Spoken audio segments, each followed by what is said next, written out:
भगति बिन भजन बिन। मैंने बिना भक्ति के जीवन गुजारा, अभी तक बिना भजन के जीवन गुजारा।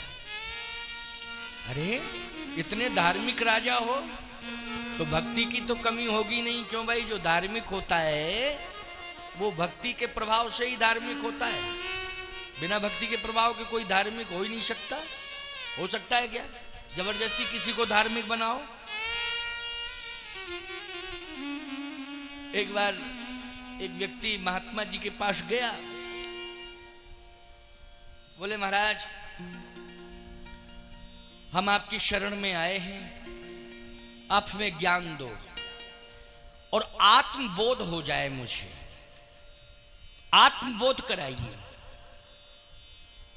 महात्मा जी वेदांती थे, उन्होंने आत्मबोध के बहुत सारे प्रमाण दिए, लेकिन एक भी उसकी बुद्धि में नहीं आया। महात्मा जी ने कहा अच्छा एक बात बताओ, इसके पहले तुम क्या करते थे? बोले महाराज इसके पहले हम व्यवसाय करते थे, एक व्यापारी थे। अरे तो व्यापार क्यों छोड़ दिया तुमने? बोले महाराज छोड़ दिया क्योंकि घाटा लग गया, कई लोगों का पेमेंट जो है पड़ा हुआ है। अरे इतना लंबा घाटा, यहां क्यों आए हो? बोले सब कुछ छोड़ दिया, अब तो वैराग्य होने लगा है। अरे वैराग्य, ऐसा वैराग्य किसी कारण को लेकर के वैराग्य हुआ है ना, कारण वैरागी कहते हैं इसको। कारण वैरागी, कोई समस्या को लेकर के कोई वैरागी बन जाए उसको कारण वैरागी कहते। कारण वैराग्य है।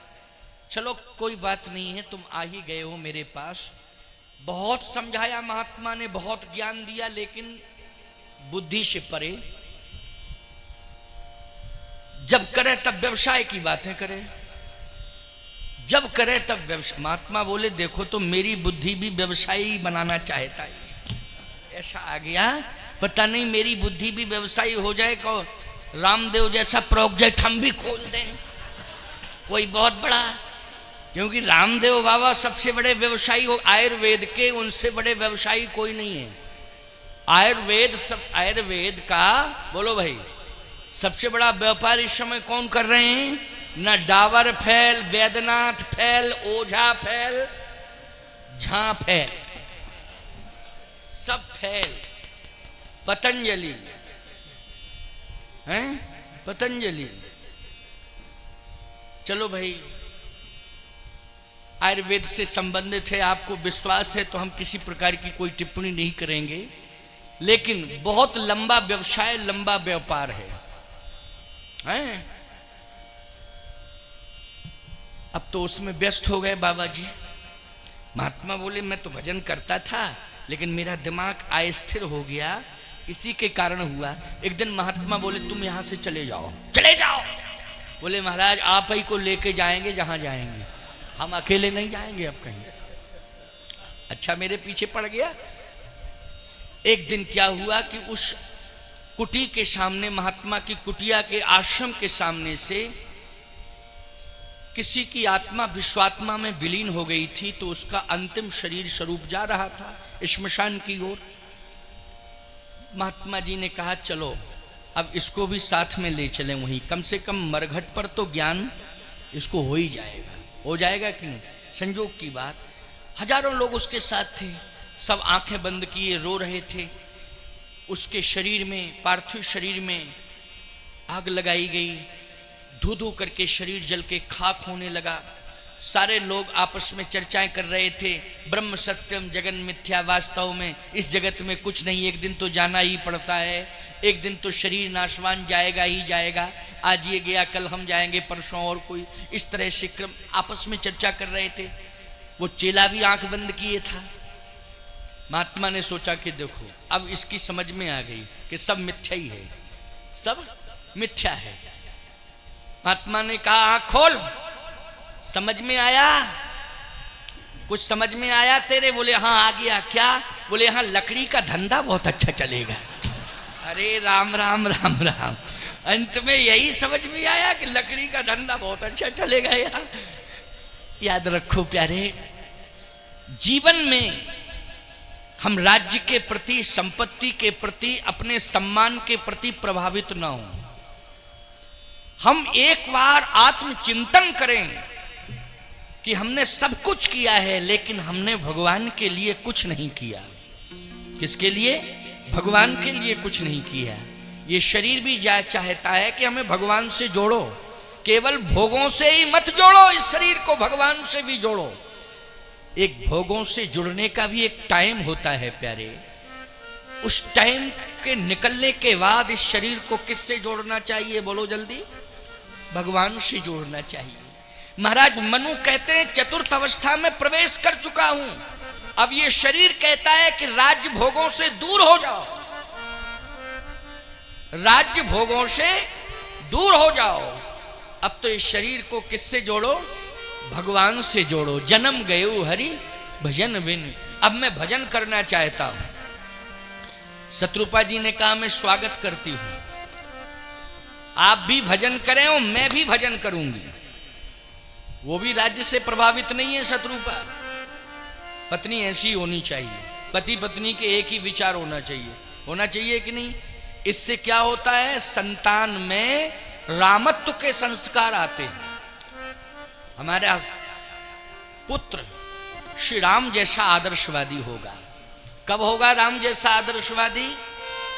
जब हमारे जीवन में प्रवृत्ति होनी चाहिए। कैसी प्रवृत्ति होनी चाहिए? हमारी प्रवृत्ति परमात्मा के प्रति समर्पित हो जाए, हमारी प्रवृत्ति भोगों के प्रति आकर्षित ना हो, हमारी प्रवृत्ति परमात्मा के चरणों से जुड़ जाए।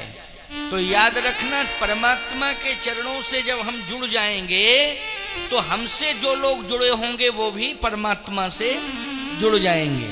जैसे पुत्रवती ज्योति जग सोई, रघुपति भगति जासु सुत होई। रामायण का ही तो प्रमाण है। महाराज मनु ने कहा कि सुनो शत्रुपा, तुम भी भजन करना चाहती हो?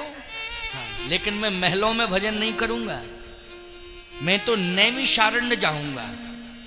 अच्छा, नैमिषारण्य के बारे में ही क्यों सोचा मनु जी ने? चित्रकूट चले जाते, अयोध्या चले जाते। महाराज मनु प्रतिष्ठानपुर के राजा हैं। प्रतिष्ठानपुर के पास में इतना बड़ा तीर्थ है कि तीर्थों का राजा है प्रयाग।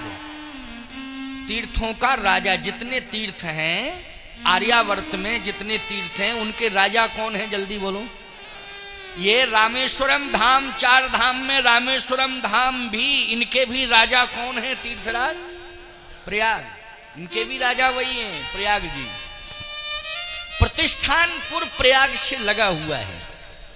अभी भी सरकारी रिकॉर्ड पुराना देखिए आप, तो झूसी का ऊपर वाला भाग है वो प्रतिष्ठानपुर में ही माना जाता है। प्रतिष्ठानपुर में रिकॉर्ड में रिकॉर्डेड है अभी भी प्रतिष्ठानपुर। झूसी जो है गंगा के उस पार, इधर इलाहाबाद अब प्रयागराज हो गया ना, उधर जो झूसी वाला भाग है उसके ऊपर वाला भाग प्रतिष्ठानपुर है। तो अब बताओ भाई, रहना चाहिए था उन्हें प्रयाग में, क्योंकि प्रतिष्ठानपुर के राजा हैं तो उनको प्रयाग में रहना चाहिए था। लेकिन प्रयाग में भी नहीं रहना चाहते हैं, अयोध्या भी नहीं जाना चाहते हैं, चित्रकूट भी नहीं आना चाहते हैं, नैमिषारण्य जाना चाहते हैं। नैमिषारण्य क्यों? सबसे ज्यादा ऋषि मुनि महात्मा नैमिषारण्य में रहते हैं। बोलो, रहते हैं कि नहीं? ऋषि मुनि महात्मा सबसे ज्यादा कहाँ? पूरे तीर्थों में महात्मा खोजो, सबसे ज्यादा श्रीमद् भागवत सुनना। कितने हजार ऋषि? 88,000 ऋषि। अब बताओ भैया, 88,000 ऋषि और किसी तीर्थ में थे? नैमिषारण्य में 88,000 ऋषि।